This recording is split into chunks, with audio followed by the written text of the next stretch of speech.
ಎಲ್ಲರಿಗೂ ನಮಸ್ಕಾರಗಳು. ಕಿರಣ ಸರಸ್ವತಿ ಯೂಟ್ಯೂಬ್ ಚಾನೆಲ್ಗೆ ನಿಮಗೆಲ್ಲರಿಗೂ ಆತ್ಮೀಯವಾದ ಸ್ವಾಗತ. ನವಗ್ರಹಗಳಲ್ಲಿ ಒಬ್ಬನಾದ ಸೂರ್ಯ, ಈತನ ಪೂಜೆಗೆ ವಿಶೇಷ ದಿನ ರಥಸಪ್ತಮಿ.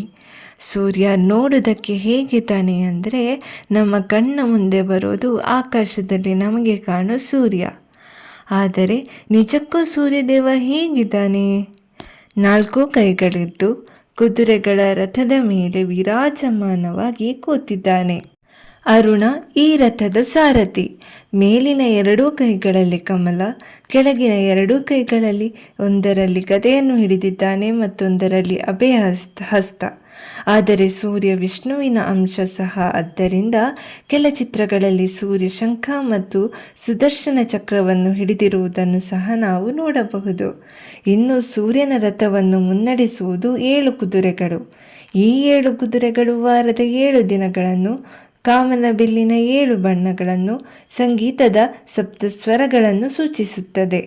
ಇನ್ನು ಸೂರ್ಯನ ರಥಕ್ಕಿರುವುದು 12 ಚಕ್ರಗಳು. ಇದು 12 ರಾಶಿಗಳನ್ನು ಮತ್ತು ವರ್ಷದ 12 ತಿಂಗಳುಗಳನ್ನು ಸೂಚಿಸುತ್ತದೆ. ಇನ್ನು ರಥ ಸಪ್ತಮಿಗೆ ಆದಿತ್ಯ ಹೃದಯಂನ ಪಠಣ ಬಹು ವಿಶೇಷ. ಆದಿತ್ಯ ಹೃದಯಂ ಇದರ ಉಲ್ಲೇಖ ವಾಲ್ಮೀಕಿ ರಾಮಾಯಣದ ಯುದ್ಧಕಾಂಡದಲ್ಲಿದೆ. ಯುದ್ಧ ಭೂಮಿಯಲ್ಲಿ ಶ್ರೀರಾಮನಿಗೆ ಶ್ರದ್ಧೆ ಮತ್ತು ಧೈರ್ಯವನ್ನು ಹೆಚ್ಚಿಸೋಕೆ ಏಕಾಗ್ರತೆ ಮತ್ತು ಅಭ್ಯಾಸ, ಉನ್ನತಿಗೆ, ಶತ್ರುಗಳ ಜಯಿಸೋದಕ್ಕೆ ಅಗತ್ಯ. ಮುನಿಗಳು ಇದನ್ನು ಪಠಿಸೋದಕ್ಕೆ ಹೇಳ್ತಾರೆ.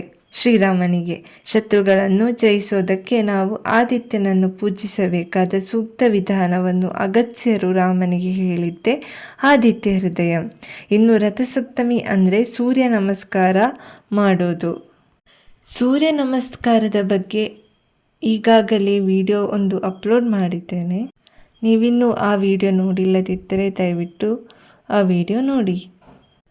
ಈ ವಿಡಿಯೋ ಇಲ್ಲಿ ತನಕ ನೋಡಿದ್ದಕ್ಕಾಗಿ ನಿಮಗೆ ತುಂಬ ಹೃದಯದ ಧನ್ಯವಾದಗಳು. ಇನ್ನಷ್ಟು ಇಂತಹ ವಿಡಿಯೋಗಳಿಗಾಗಿ ನಮ್ಮ ಚಾನಲ್ ನೀವು ಸಬ್ಸ್ಕ್ರೈಬ್ ಮಾಡಿಲ್ಲದೆ ಈ ವಿಡಿಯೋ ನೋಡುತ್ತಿದ್ದರೆ ದಯವಿಟ್ಟು ಚಾನಲನ್ನು ಸಬ್ಸ್ಕ್ರೈಬ್ ಮಾಡಿ ಬೆಂಬಲ ನೀಡಿ. ಮುಂದಿನ ವಿಡಿಯೋದಲ್ಲಿ ಮತ್ತೆ ಸಿಗೋಣ.